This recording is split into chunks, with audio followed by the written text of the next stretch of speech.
This is the second video in section 6-1, and we're talking in this video about the polygon angle sum theorems. But before we do, we'll talk about diagonals. Okay? A diagonal is a segment between two vertices that is not a side. So in this hexagon, this is a diagonal, and this is a diagonal, and this is a diagonal, and connecting any two vertices that is not a side would be a diagonal. Okay? In this rectangle, this is a diagonal, this is a diagonal. Hopefully you get the idea that connecting any two vertices that is not a side is a diagonal. Okay, now we'll use that in talking about convex and concave and some of the other ideas in this video. So a convex polygon is a polygon where no diagonal contains any points outside a polygon.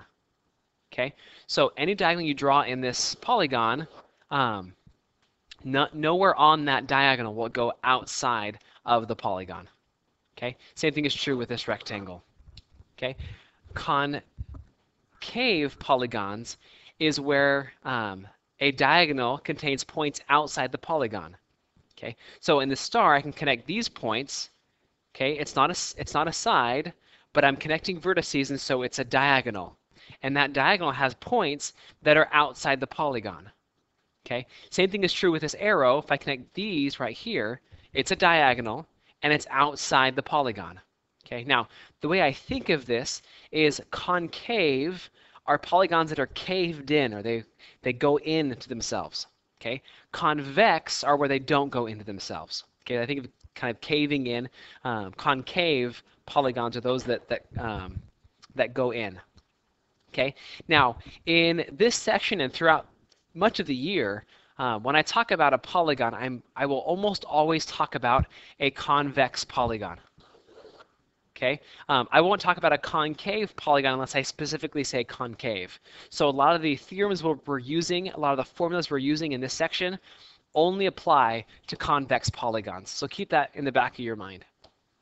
Okay, so I want to come up with a formula to find the sum of the interior angles of any polygon. Okay, now the angles in a triangle add up to 180 degrees. You should be pretty familiar with that. Now, for a quadrilateral with 4 sides, I will take any vertex and draw in all the diagonals I can from that vertex. Okay, and I'll make triangles. So this quadrilateral has 2 triangles. In this pentagon, I'll pick any vertex, draw on all the diagonals that I can, and there's 5 sides, and I have 3 triangles. Again, with the hexagon, I pick this one, draw on all the diagonals I can. Hexagon has 6 sides, and I've drawn in 4 triangles. Okay. Now you'll notice that the number of triangles I get is always 2 less than the number of sides. And that's true for these 3, and it's true for any polygon, any convex polygon. Okay, so that leads us into our formula for the sum of the interior angles of a polygon, which is n minus 2 times 180. The n minus 2 is from the number of triangles that you would get by doing that method, and 180 is because each triangle has a sum of interior angles of 180. Okay, so for example, a pentagon is 5 minus 2 times 180, which is equal to 540. Okay, so the sum of the interior angles of any convex pentagon is 540.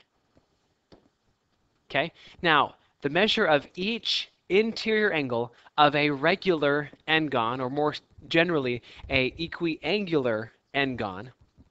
Now, for example, this pentagon, like I mentioned before, it's 5 minus 3 times 180, or 540 like I found. Okay, but this is an equiangular pentagon, so all the angles have the same measure. So I can find one of the angles by dividing it by the number of angles, or 5, and I get 108. So each of these angles is equal to 108. Okay, the same is true for a hexagon. Hexagons have 6 sides, so 6 minus 2 times 180, and I get 720. Okay, but there are 6 angles that all have the same measure. So I can find out one of them by dividing this by 6, and I get 120. So each of these angles are equal to 120. Now, in general, for any regular n-gon, it's going to be n minus 2 times 180, and this will be divided by the number of angles, which is the same as the number of sides. So this is our formula for each interior angle of a regular n-gon. Okay, I'd put this in your notes. It's a pretty important and pretty useful formula for us. Okay, now let's practice this. The sum of the interior angle measures of each polygon. Now this polygon has 1, 2, 3, 4, 5, 6, 7. It's a heptagon. So 7 minus 2 times 180 is equal to 900 degrees. So these 7 angles add up to be 900 degrees. For a 14-gon, it's called a 14-gon.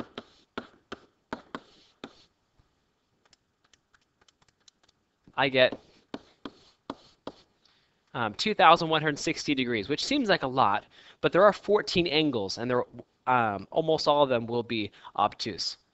So find the measures of one interior angle. This is one of the interior angles in each in this regular polygon. Let's hit 1, 2, 3, 4, 5, 6, 7.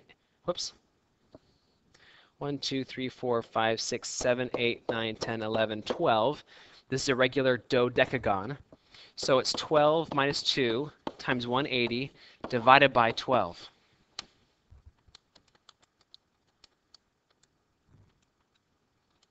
Okay, and if I do that, I get 150 degrees. So each of the angles in this regular dodecagon is 150 degrees. Okay, algebra, find the missing angle measures. Now this is a regular quadrilateral, 4 sides. So it's 4 minus 2 times 180, or 360. Okay, so these 4 angles should add up to be 360. So 2h plus h plus 2h plus h is equal to 360. And if I add up combined like terms, I have 2h, h, 2h, h. I have 6 h's is equal to 360. Divide by 6, and h is equal to 60. Okay, the next one I will set up but not solve for the sake of time. Let's see here, this is a 1, 2, 3, 4, 5, 6, 7. It's a heptagon. So the sum of the interior angles is 7 minus 2 times 180, or 900. Okay, so these all add up to be 900. Well, if I add them up, the angles that I am given,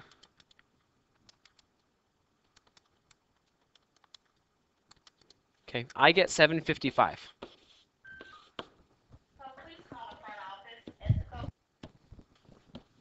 Okay, plus y is equal to 900. So I will solve this by subtracting 755 from both sides. And y is equal to 145. Okay, not too bad. All right, the sum of the interior angle measures of a polygon with n sides is 1080. Find n.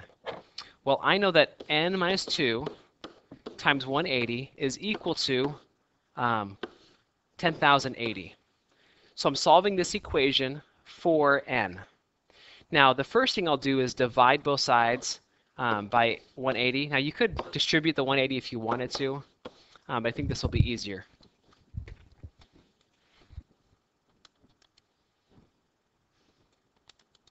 Okay, so n minus 2 is equal to 6. So I've made 6 triangles, which means I have 8 sides. Okay, now if you want to distribute the 180 instead, that's fine. You get the same answer either way. Okay, now moving from angles inside to angles outside the polygon. Okay, now what I've drawn in are all the exterior angles in this triangle. Okay, now I want to find the sum of the exterior angles. And the best way that I have thought of this is if you add up this angle plus this angle plus this angle, what do you get? Well, I'm going to kind of back up a little bit and think about finding this angle plus this angle plus this angle. They're the same angles, okay? But I've gone all the way around the figure, okay? So the sum of the exterior angles of a triangle is 360, okay? Let's look at a quadrilateral. Yes, it's this angle and this angle and this angle and this angle, but if I back up, I'm looking at this angle and this angle and this angle and this angle. Or again, it's 360. Okay? Same is true for a pentagon. It's this angle and this angle and this angle and this angle and this angle. Again, it's 360. Okay? So for any convex polygon, the sum of the exterior angles is always going to be 360. Okay, and here it is written for you. The sum of the measures of the exterior angles of a polygon or a convex polygon is 360. Now, for each regular n-gon, okay, so for this pentagon, it'll be 360, okay, but I have 5 of them, and they're all the same measure because the interior angles are all the same measure, so the exterior angles will also be the same measure, and I'll divide by the number of angles. So I'll divide by 5, and I'll get 72 degrees, okay? Or this regular hexagon, it's also 360, and I divide by the number of angles, which is 6, the same number of sides, and I get 60 degrees. So each exterior angle on a regular hexagon is 60 degrees. Okay, so find the sum of the measures of the exterior angles of each polygon. Okay, for anything it'll be 360. So both of these are 360. Okay, the next questions are find the measure of an exterior angle of a regular polygon. Okay, it'll be 360 divide, oh, you know what, let me back up. The formula I should use for this is 360 over n. I should give you the formula. Okay, so make sure that goes in your notes because that's a really important formula. 360 over 336 is 10 degrees. So each exterior angle of a regular 36gon is 10 degrees. Or 360 divided by 100 is 3.6 degrees. So each exterior angle of a regular 100gon is 3.6 degrees. Okay, and that wraps up the ideas in section 6-1.